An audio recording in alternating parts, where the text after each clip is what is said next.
My name is Claire Donovan. I'm 34. I live in Minneapolis and I coordinate corporate events for a living. 19 days before my family's annual reunion, my mother sent me one sentence. We're having the family reunion without you this year. We want peace. For 12 summers, I had used vacation days to inspect venues, negotiated room blocks, remembered who needed a ground floor room, and covered whatever the family fund failed to pay. Once I paid a late cancellation fee from my own checking account because 3 relatives changed plans and nobody else answered the resort's email. No one thanked me. They only noticed when something was missing. I read the message. Relief came first, so sharp it almost felt like laughter. Then came guilt. My thumb hovered over the screen while an instinct told me to apologize, ask what I had done, and offer to fix whatever version of me had disturbed their peace. Instead, I typed one word, perfect. Then I sat at my kitchen table staring at it, my hands trembling. For the first time, I did not volunteer to repair a problem someone else had created. What they apparently forgot was that the reunion was never a magical family tradition that renewed itself. Every room, meal, key, and lakeside activity existed because I made it exist through my small event planning company. This year's contract was waiting for my final signature and deposit. Their message arrived before I signed either one. I sent a written notice explaining exactly what that meant, and my mother answered, "We have it handled." I believed her. 19 days later, 63 relatives reached the resort. The pavilion doors were locked, the room block was gone, and the manager asked one question no one there could answer. Then my phone began to ring. Before I tell you what the manager said and why call number 94 changed the whole family, tell me, what time is it where you are and where are you watching from? I want to see how far this story travels. To understand how 63 people could arrive at a resort and discover that their reunion did not exist, you need to understand the arrangement my parents had spent years refusing to understand. The resort was not holding 63 separate reservations. It issued one master event agreement covering 28 guest rooms, the North Shore Pavilion, 2 catered dinners, a breakfast buffet, dock access, and a Saturday pontoon cruise. The agreement was under Clear Day Events, the tiny LLC I had created for freelance work. I was the contracting party, authorized host, and guarantor. The resort dealt with me because I had insurance, a business card with enough room for the deposit, and a record of bringing the group back every summer. My relatives paid my parents in uneven installments. My parents sent me whatever they collected. I paid the vendors, absorbed shortfalls, and chased late reimbursements after everyone had gone home. The system was foolish, but it had grown gradually. The first year I stepped in when my father forgot to reserve enough rooms. The next year my mother told everyone I was so good at these things. By year 5, help had become duty. By year 8, my parents stopped asking before announcing dates. They would post, "Claire has everything booked," while I was still negotiating. When I suggested adding them as co-signers, my father said, "Why complicate it? You know the manager." When I proposed collecting deposits before booking, my mother accused me of making family feel like customers. So my name stayed on the risk while theirs stayed on the welcome banner. This year, I had negotiated a tentative hold, not a completed booking. The resort sent the final agreement on May 3rd with a clear deadline, signature, and a $9,800 deposit due May 12th at 5:00. Until both arrived, the inventory was only temporarily blocked. After the deadline, rooms and event spaces would return to public sale. Because the weekend coincided with a fishing tournament and 2 weddings, the sales manager warned me that nothing could be restored once released. I forwarded that warning to both parents in March, April, and again when the contract arrived. Then, on May 6th, they excluded me for peace. I did not cancel anyone's rooms. There were no individual rooms to cancel. I simply refused to sign a new legal obligation for an event I had been ordered not to attend. Within 15 minutes of replying, "Perfect," I sent a second message to both of them. Since I will not be attending or coordinating, I will not execute the master agreement or pay the deposit. The tentative hold expires May 12th at 5:00 p.m. You must contact Lake Marion Resort before then to create a new agreement in your own name. The resort cannot transfer or discuss my business account without my written authorization. Please confirm you understand. My father answered first. Understood. My mother followed with, we have it handled. Please respect our request for space. I took screenshots, saved the email thread, and copied the resort sales manager on a final note releasing me from the negotiation. The manager replied that she would be happy to draft a new contract for my parents if they contacted her before the deadline. I did not block that. I did not tell the resort to reject them. I did not hide the manager's number. It appeared in every message and on the resort website. I even transferred the reunion spreadsheet to my parents. Guest count, accessibility needs, meal notes, vendor contacts, and a checklist labeled actions required before May 12th. For 3 days, I kept expecting a practical question. None came. What arrived instead were cheerful posts in the family group. Matching Snorts t-shirts, a trivia contest, a sunrise photo with the caption "Peaceful Weekend Ahead." My name was not mentioned. On May 13th, the sales manager sent me a routine confirmation that the unsigned hold had expired. I archived it. A week later, my cousin Evelyn asked whether the resort needed her children's ages for the meal package. I told her gently, I'm not coordinating this year. Please check with my parents. Her pause lasted long enough to tell me she had not known. That was when doubt began crawling up my spine. Maybe my parents had not told anyone I was excluded. Maybe they had let the family assume I was still doing the invisible work. I opened the group chat, typed a warning, deleted it, typed another, and deleted that too. I had already given the responsible adults the deadline, the contact, and the complete file. If I stepped back in, I would prove their favorite theory. They could reject me publicly and still summon my labor privately. So I did nothing. Was that cruel? Or was it simply the first time I allowed, we have it handled, to mean exactly what it said? The reunion began on Friday, May 31st. I had taken that day off months earlier for setup, but after being excluded, I canceled the vacation request and decided to work from home. At 8:07 that morning, while I was reviewing a conference budget, my mother posted a photograph of 3 SUVs on the highway with the caption, Lake Weekend. At 9:42, my father posted the reunion logo I had designed the previous year. At 10:18, Evelyn sent me a private message. Please tell me they made a new booking.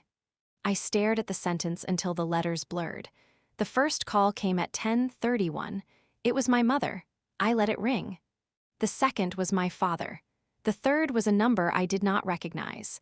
Then the voicemails began, and through them, I watched the morning at Lake Marin unfold without leaving my apartment. In the first, my mother sounded irritated. Claire, call me. The front desk is confused. In the second, wind tore across my father's microphone while he said, they can't find our confirmation code. Send it now. In the third, a child was crying in the background and someone shouted that the pavilion gate was chained. I set my phone face down and tried to return to work.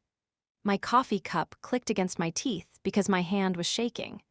This was the moment I had imagined whenever I fantasized about resigning from the family job, but there was no clean rush of satisfaction. There was nausea, relief, anger, and the old fear that any discomfort inside my family would somehow be entered on a ledger under my name. When my father called for the 7th time, I picked up the phone and nearly swiped to answer. Then I remembered his written understood. I let it stop. At 10:46, Evelyn sent a 30-second video.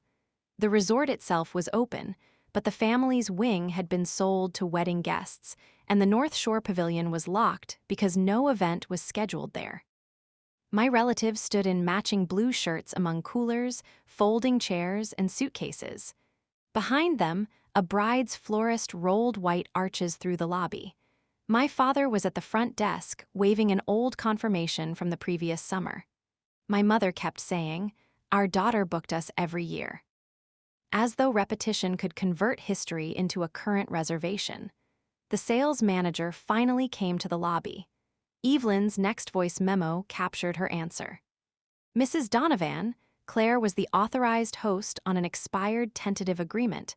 She informed us she was no longer coordinating, and we invited you to contact us before May 12th. We never received a signed contract, deposit, or a new booking from you.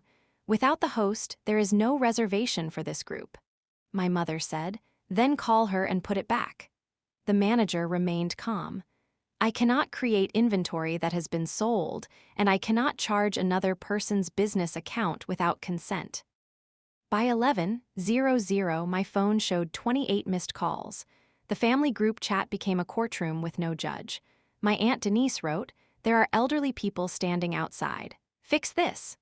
A cousin I barely knew wrote, "Whatever fight you have with your mom, this is not the place." My mother sent one voice message consisting mostly of sobs, then a clear sentence. "You are humiliating us on purpose." I listened once and put T. He phoned down, then Evelyn posted something different. Claire told them in writing 3 weeks ago. I saw the email. The chat went silent for almost a minute. My father immediately replied, "This is private. Stay out of it." That sentence told everyone more than an apology would have. Still, the calls kept coming. Some demanded rescue. Some asked what had happened. One simply said, "Are you okay?" It came from my Uncle Martin, the relative who had taught me to drive when my parents were too busy. I answered him by text. "I'm shaking, but yes. Please make sure the older relatives get somewhere safe. I am not taking over the event." He replied, "Understood. I'll handle people." Not their lie. At noon, I told my supervisor I needed an hour, closed my laptop, and sat on the kitchen floor with my back against a cabinet. There were 61 missed calls. Every nerve in my body screamed that I could still save them. I could offer my corporate card, call vendor friends, move people into scattered hotels, and turn disaster into a funny family story. That was what I had always done. Transform other people's negligence into evidence that nothing was wrong. I opened the resort app. There were no rooms within 38 miles. I closed it. At 1:17, the counter reached 94. The last call was from my father. Snorts, his voicemail was quiet, which made it more dangerous than a shouting. "Claire, if you don't fix this, the family will never forgive you." My finger hovered over callback. For 1 weak second, I wanted to beg him to understand that I had not done this. Then the truth landed with perfect clarity. He was not asking me to save the reunion. He was asking me to save his version of the story. I deleted nothing, answered no one, and sent one line to the group. "Please direct logistical questions to the people who said they had it handled."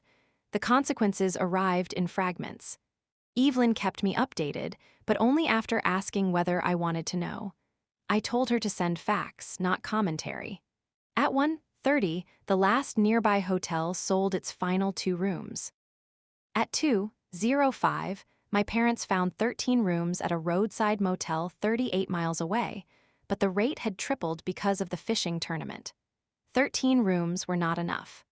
Uncle Martin gave his room to my 78-year-old Aunt Lorraine, who needed refrigeration for her insulin, and slept in his SUV. 2 younger families drove 90 miles back toward Minneapolis. Another rented a cabin with 1 bathroom for 11 people. 3 relatives simply turned around and began 6-hour drives home. The money started bleeding next. My father put $11,960 in motel charges on a credit card. 5 emergency vacation rentals cost another $6,400. The chartered shuttle my mother had booked independently still charged $3,200, even though there was no resort event to shuttle people around. A photographer and acoustic duo arrived, discovered there was no pavilion, and retained their $2,500 in deposits. My parents then promised dinner at a steakhouse to keep everyone from leaving.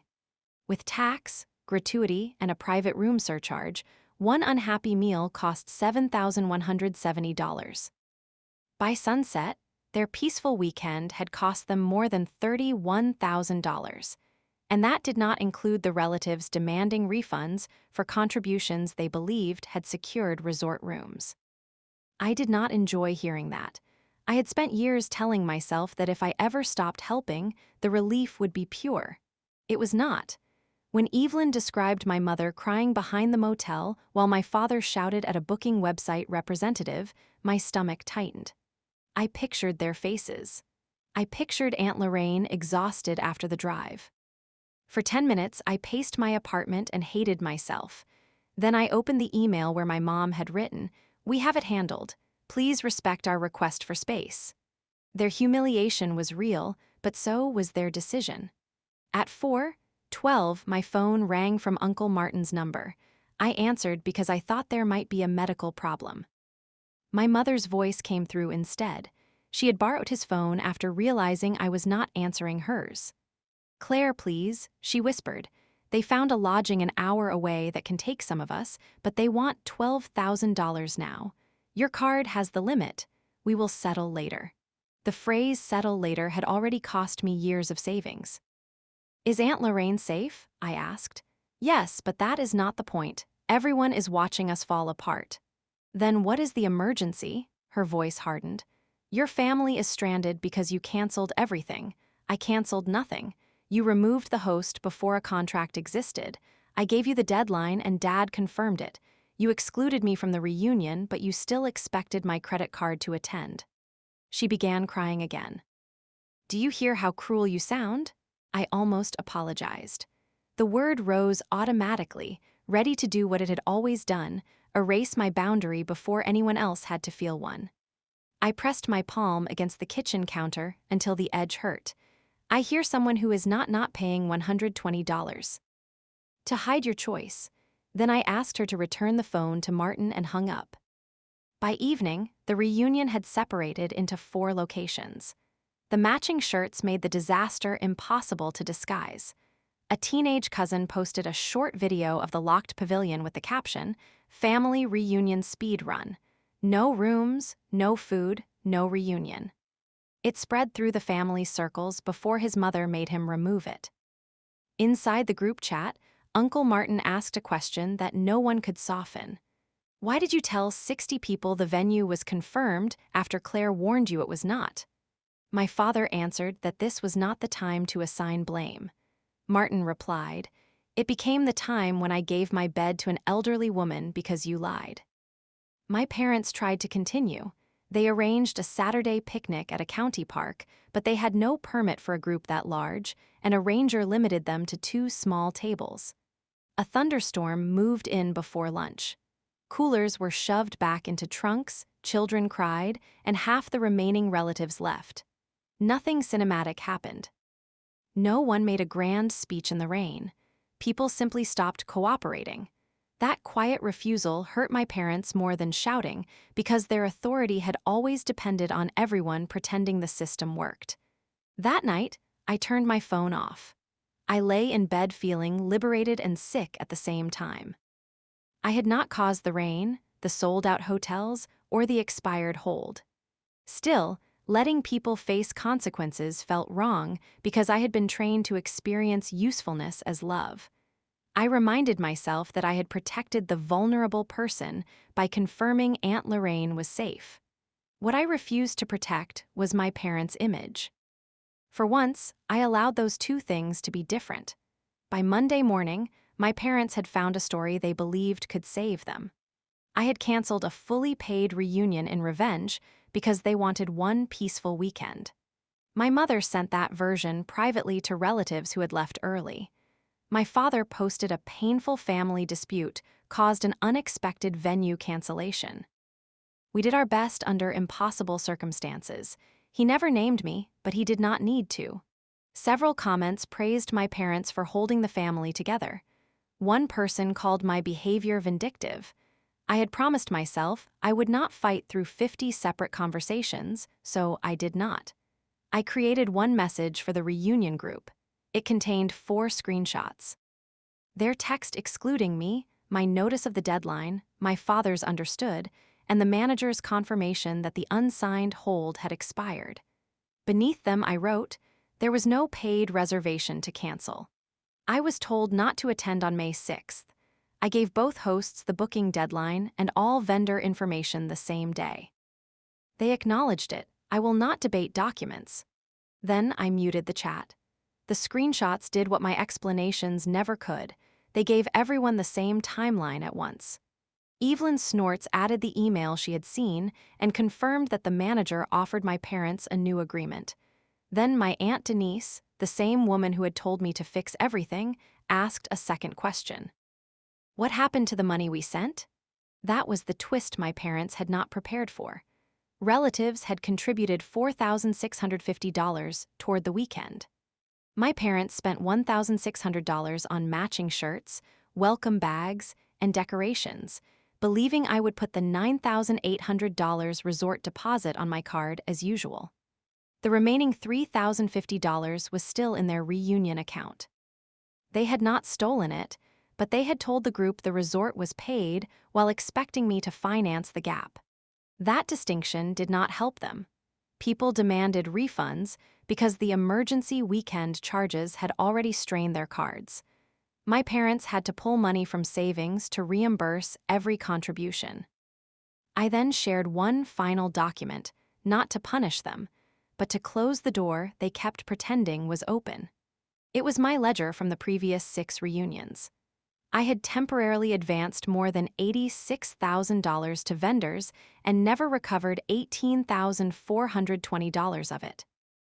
The shortfalls came from upgraded rooms my mother promised people, late cancellations my father said were just part of hosting, and relatives whose balances my parents told me not to mention because it would be embarrassing.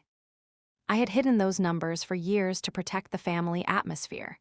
Seeing them together made me feel ashamed, not of the money, but of how easily I had been persuaded that silence was generosity.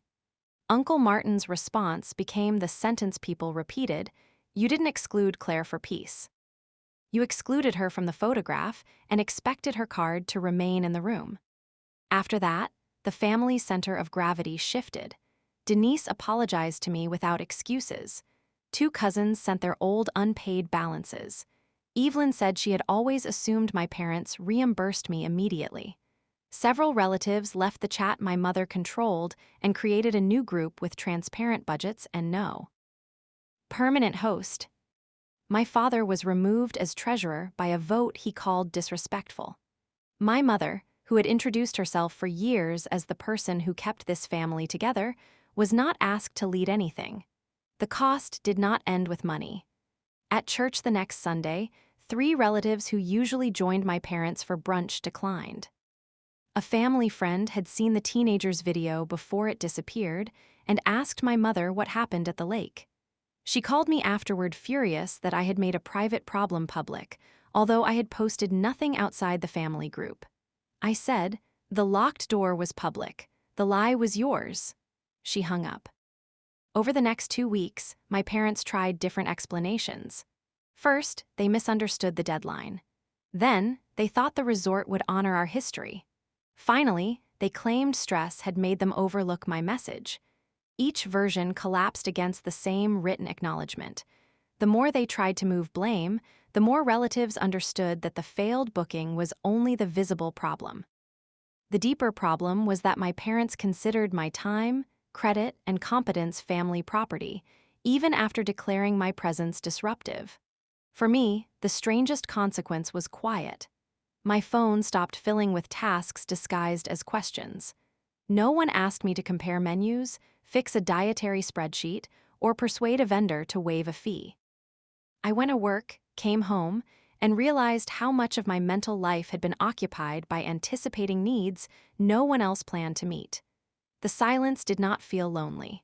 It felt unfamiliar. My mother waited 9 days before trying the oldest weapons. Her first email said my father's blood pressure was dangerously high because his daughter had abandoned him. Her second mentioned that Aunt Lorraine was aging and asked how I would feel if the ruined reunion became her last family memory. Her third said, "You have proved your point. How much suffering is enough?" I checked privately with Martin. My father had seen his doctor, adjusted his medication, and was working normally. Aunt Lorraine was angry at my parents, not heartbroken by me. Once I separated facts from pressure, the panic in my chest eased. I wrote one boundary email. I will communicate by email only for the next 90 days. I will not organize, guarantee, advance money for, or rescue any family event. If you want to repair our relationship, post an accurate statement in the reunion group acknowledging that you excluded me, received the deadline, and assumed I would still secure event. Do not use anyone's age or health to force contact. If that happens again, the 90 days restart. I read it 6 times before sending.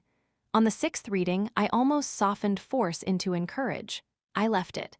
My father responded, "We are sorry mistakes were made." My mother wrote, "We are sorry you felt used." Neither message contained a subject responsible for an action. I replied once, "That is not what I asked you to acknowledge." Then I stopped. In September, they announced a Donovan family reset dinner at a community hall. They snorts did not consult the new family group or ask who could attend. They ordered food for 60, hired a pianist, and mailed glossy invitations because my mother believed a beautiful event could override an ugly truth.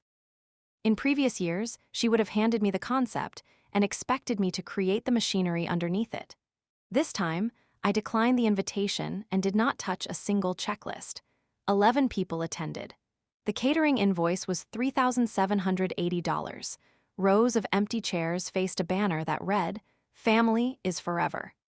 Evelyn later told me my parents spent the first half hour insisting traffic must be delaying everyone. Finally, Uncle Martin stood and said he would not eat until they answered the question they had avoided all summer. My father tried. Mistakes were made. Again, Martin asked, "By whom?" With 10 relatives watching, my father finally said it. "We told Claire not to come. She warned us there was no contract without her." I acknowledged the warning, but we assumed she would take care of it anyway because she always had. My mother interrupted that they never expected things to become so serious. Aunt Denise answered, "That is because Claire always paid the price before you could see it." No one applauded. There was no satisfying movie silence followed by cheers. My father simply looked down at his untouched plate. My mother went into the restroom and did not return for 20 minutes. Before dessert, 6 of the 11 guests left. The pianist played for a room full of empty chairs. That image reached me through Evelyn, and it hurt more than I expected. My parents had built their identity around being surrounded by family, yet when they could no longer use me to manufacture togetherness, they discovered how little trust remained. The next morning, my father posted the same admission in the reunion group. He added an apology to the relatives who had traveled and to me. For expecting labor after excluding me, it was late and incomplete, but it was finally accurate. My mother did not add her name. Instead, she sent me a private message. "Are you happy now?" I wrote. "No, I am free now." Those are not the same thing. Then I restarted the 90-day boundary because she had turned accountability into another accusation. They paid for the lake disaster, the contribution refunds, and the failed dinner by canceling an anniversary cruise and carrying a credit card balance into spring. That financial loss was significant, but the deeper price was permanent. Relatives no longer accepted their announcements as plans, their claims as facts, or their authority as love. My parents had not lost the family because I refused to save one weekend. They lost automatic trust because everyone finally saw what I had been saving them from. The next summer, the reunion looked completely different. A 5-person committee selected a public park, published the budget, collected deposits before signing anything, and assigned one task to each household. No private person guaranteed the group. No one was expected to cover a shortfall for the sake of appearances. They asked me to attend, not to manage. I said yes for Saturday afternoon only. Walking into that park felt harder than standing alone in my apartment with 94 missed calls. My mother was near the food table. My father was setting out chairs under Martin's direction. Neither wore a host badge because there were no host badges. The family no longer revolved around one couple's image or one daughter's labor. Aunt Lorraine hugged me and said, "Thank you for making sure I was safe without making their problem yours." That distinction nearly broke me. It was the first time someone in my family understood exactly what I had tried to do. My parents approached later. My father apologized again, this time without explaining himself. My mother said the past year had been humiliating. I believed her. I also understood that humiliation is not the same as remorse. I told them I was willing to have occasional lunch with them, but I would leave the moment they used guilt, health, money, or another relative as leverage. My mother's mouth tightened. My father nodded. That was not reconciliation. It was a door with hinges, a lock, and terms. I stayed 3 hours. I ate barbecue I had not ordered, played a game I had not scheduled, and watched other adults clean up without being asked twice. When I left, no one chased me with a forgotten invoice. No one called my departure selfish. The reunion continued without me, which was what my parents had claimed they wanted all along. The difference was that this time they also lived without my unpaid labor, my credit, and my silence. Their final price was not one disastrous bill, although $31,000 and a canceled cruise hurt. It was the loss of a role they had mistaken for a right. They were no longer the unquestioned center of the family. Their statements were checked. Their plans required deposits. Their apologies were measured against actions. Some relatives remained distant. The old reunion tradition never returned in its old form because too many people finally understood who had been carrying it and who had been taking the credit. I once believed revenge required a clever trap. It did not. I did not sabotage a reservation, lock a door, or persuade anyone to turn against my parents. I gave them the information, accepted their answer, and stopped shielding them from the result. The most devastating consequence was simply reality reaching them without passing through me first. Real peace is not the silence produced when one person swallows every insult and pays every bill. Sometimes peace begins when you stop rescuing people from decisions they made clearly, repeatedly, and in writing. My perfect did not mean I felt nothing. It meant I finally understood that guilt could ride beside me without taking the wheel. So, tell me honestly, if you were Claire, would you have answered call number 94 and saved the weekend one more time? Or would you have let them pay the full price of the peace they demanded? Share your answer in the comments. And if this story stayed with you, like, subscribe, and send it to someone who needs permission to stop being the family's emergency plan. Thank you for staying with this story until the very last moment. All characters and events are fictional and created only for dramatic reflection and entertainment. We hope it reminds you that when people keep asking you to understand their pain while ignoring yours, their relationship have become unbalanced. Your feelings deserve space too, not just their excuses.